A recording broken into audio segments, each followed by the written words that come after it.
Gas, meron pa tayong gas. Mukhang hindi na muna tayo magpapa gasolina ngayon kasi kalahating tangke pa ito mahigit. So first ay mag rain mode muna tayo kasi medyo delikado ang pag sport mode at basa yung ating kalsada.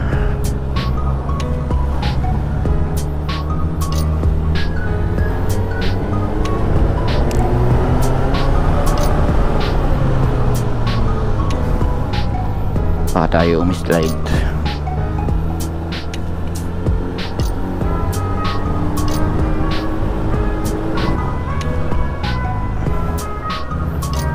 So ayun, ngayon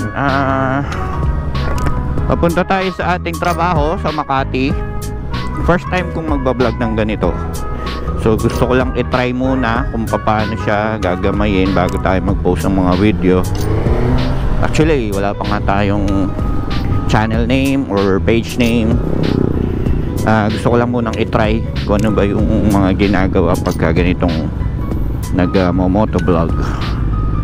So set up ko ngayon, naka GoPro 11 lang ako, and then meron akong media mode, and then meron akong mic, yung non-powered mic na nakasaksak sa media mode. Tapos yung mic na yun nakasaksak or nakapaloob dito sa aking helmet. Tapos dalawa yung wind noise suppression na foam nito, magkapatong, para kasi problema ko dito yung wind noise eh. So medyo mahirap siya, lalo pagka matulin tayo sa expressway. Puro huni yung ating maririnig. Hindi marinig yung ating bomba, hindi marinig yung ating arangkada. So gusto ko syempre maririnig yung ating bomba.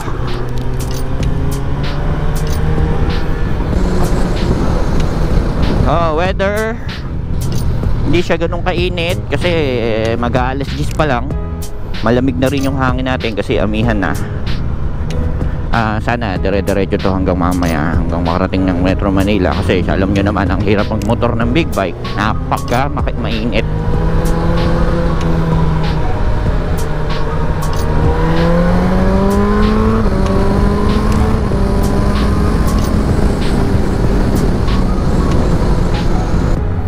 Ito yung Plaridel Bypass Road. Sure ako alam na ito ng mga tao na taga area na to. Pero yung mga galing south na magra-ride papunta dito, pwede kayong dito dumaan. Galing kayo ng MacArthur Highway sa Balagtas, and then ito yung pagka gusto nyong pumunta ng Nueva Ecija, pinakamabilis na daan to, imbis na dadaan kayo ng mga bayan-bayan ng Plaridel, Giginto, Baliwag. So ito, kapag pumasok kayo sa may Balagtas, galing kayo MacArthur Highway, dire-diretso na to ngayon papuntang San Rafael. So eventually mabubuksan to hanggang Cabanatuan, kaya yung mga gustong mag-ride Padinggalan dyan, sure yan, napakadali na dahil sobrang bilis ng magiging biyahe nyo. Diretso Cabanatuan na kayo.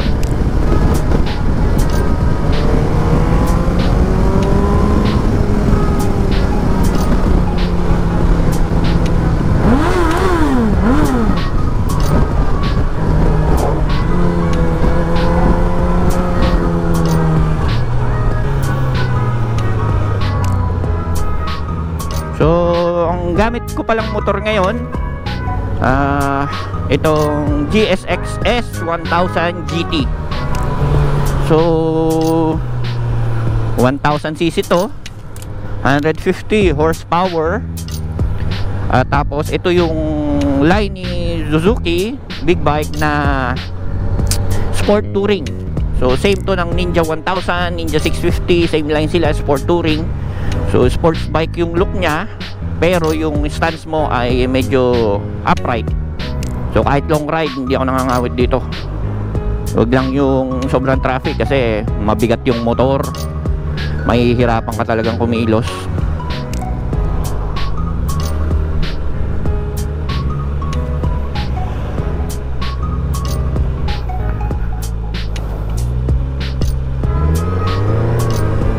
So itong pakanan na to, papunta tong Plaridel, Bulacan. sa may Walter Mart. Ito, diretso itong Balagtas.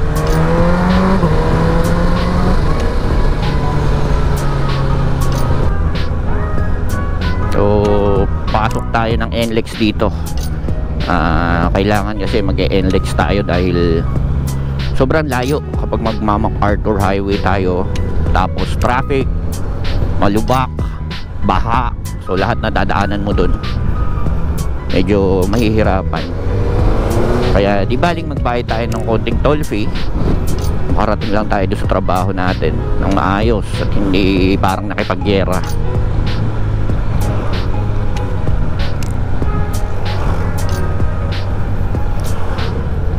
So yung handling ng big bike, lalo pagka mamahalin yung motor mo, and especially pag Japanese bike, ay talaga naman parang kutsilyo yan na humihiwa sa karne.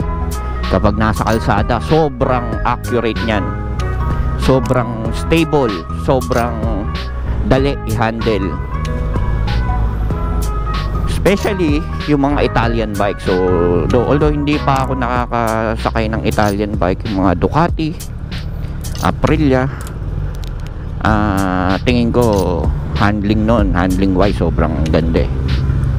Kasi may mga nakakasabay ako niyan sa expressway, talagang mukhang wasiwas eh. So pagka kaya mong iganon yung motor mo, alam mong sobrang dali ng handling nun eh. Sobrang ganda ng handling. So ito, papasok na tayo ng Balagtas sa NLEX, Balagtas entry. Kaya traffic dito, ginagawa yung flyover dito. So kung makikita nyo yung nag-start yung traffic kanina, doon din yung start ng flyover. Eventually pag natapos to, papasok ka na lang dyan sa flyover, diretso expressway na. So tiis-tiis lang. Kapag ka natapos to, sure yan, napakadali na ng ating biyahe. Hindi na tayo mahihirapan sa mga ganyan-ganyan. Ayan, kagaya nyan, 2 lanes. Buti nga ngayon walang mga nakaparadang mga truck dito. Kung hindi ay ikuan tong mga sasakyan na to. Marami ditong nagpaparada ng mga truck nila, nagpapavulcanize.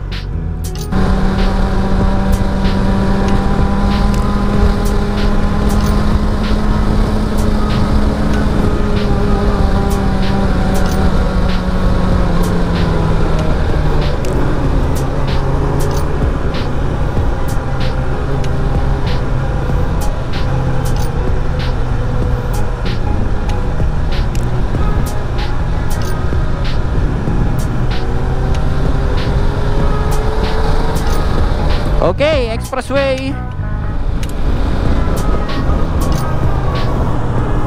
Check sa likod bago ka umentry. Tapos arangkada ka. Meron dyan na pag pumapasok ka, harangan ka pa. So arangkada ka lang.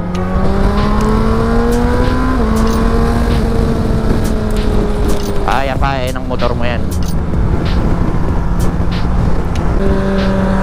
So guys, nandito na tayo sa Skyway 3.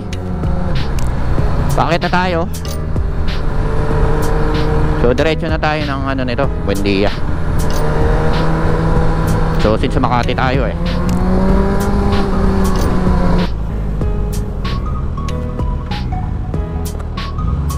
So itong channel natin, as much as possible, ang gusto ko yung mga ganitong type, kagaya nga ng sinabi ko kanina na habang nanatakbo ka, nagkukwentuhan tayo, nagsishare ako ng experiences ko, tapos nagbibigay ako ng mga tips. Though hindi pa naman ako expert talagang rider, ang saddle distance pa lang na natatakbo ko, yung una ko na Ninja, naka 13,000 kilometers ako or 12, and now nakaka 2.5 pa lang ako. So yun pa lang yung aking saddle experience, saddle distance, saddle time. Hindi na ako beginner kasi ito kaya ko na yung 1000cc. Siguro nasa starting intermediate na ako or intermediate na. Hindi ko na aabutin yung pinakmataas, yung parang pagka professional level. Kasi para maabot mo yung kailangan nagre-register ka, eh masyadong magastos yun para sa akin. So dito lang tayo sa mga long ride na biyahe. Kasi yun talaga yung gusto ko, maikot ang buong Pilipinas gamit ang motor. Hindi Philippine loop, pero iikutin ko, pupunta ako sa ibang lugar. Punta ako ng Cebu, Davao, General Santos, yan. So yan ang ating plano.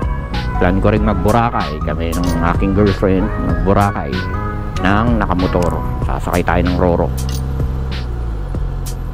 So starting pa lang naman tayo. Marami pang ride.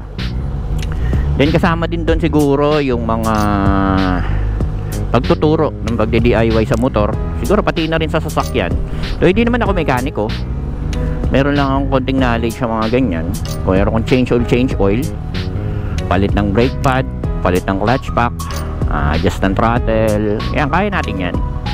Pwede ko ituro yan, pati ibang pagdi-DIY, pagpipintura, siguro pati pagpa-carbon skinning, pwede ko ituro. Marami tayong, gusto ko maraming matutunan yung mga nanonood sa akin, hindi yung puro bomba, puro andar, puro overtake, puro rev bump, panggugulat. Pero isasama natin yan kasi yun yung nagpapasaya sa mga nanonood eh. Pero mas gusto ko na may sense ang ating motovlogging.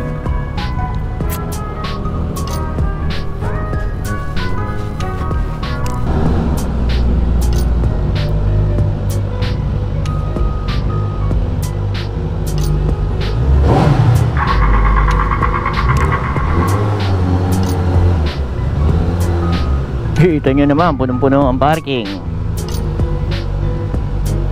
So usually dito ako pumepesto sa dulo na to kasi ang hirap ng parking. Sa ngayon puno pa ang hirap lumabas dito mga kaibigan. Paano tayo papasok dito? Okay, ayun lang ang ating pag-asa.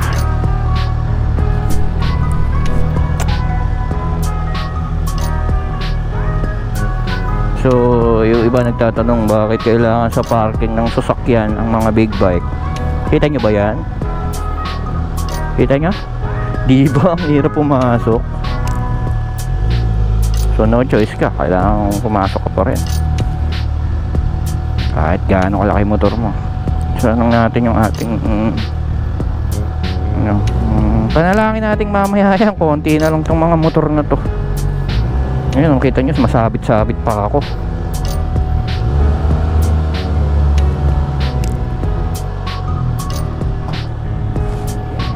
Baba muna tayo kasi medyo mahihirapan ako eh.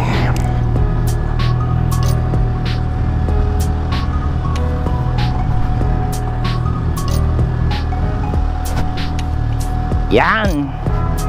Okay, bigat ng ating motor, adjust lang natin konti.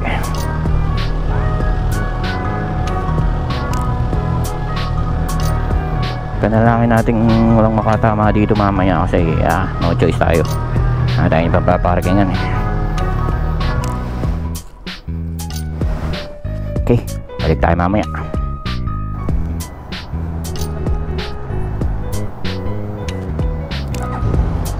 Okay, karga na tayo.